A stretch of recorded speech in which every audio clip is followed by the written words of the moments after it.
আসসালামু আলাইকুম ভিউয়ার্স। আজকের এই ভিডিওতে আপনারা দেখতে পাবেন একটা 8000 এম্পিয়ার এলটি প্যানেলের ইন্টারনাল সাইডে কিভাবে বাসবার কাপলিং করা হয় এবং কি সাইজের বাসবার আসলে এখানে ইউজ করতে হয়। আপনারা এখানে দেখতে পাচ্ছেন আমরা এখানে রেড, ইয়েলো, ব্লু, ব্ল্যাক এবং গ্রিন কালারের হিটসিং টিউব দিয়ে মার্কিং করেছি যে 3টা পেজ, একটা নিউট্রাল এবং একটা আর্থিং।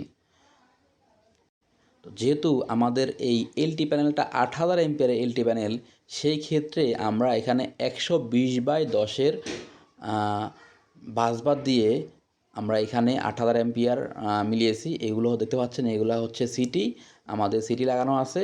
আর যে কমন বারটা আছে এসিবির সঙ্গে কানেক্ট করা আছে, এসিবির আউটগোয়িং কেবলটা যেটা, এটা কমন বারের সাথে লাগানো আছে। আর এসিবি যে ইনকামিং টার্মিনাল সেটা জাম্পারিং করে রাখা হয়েছে যাতে ইনকামিং টার্মিনালে কেবলগুলো আমরা আসলে সুন্দরভাবে লাগাতে পারি। আপনারা দেখতে পাচ্ছেন যে এই যে কমন বার আর হচ্ছে আমাদের ইনকামিং টার্মিনাল।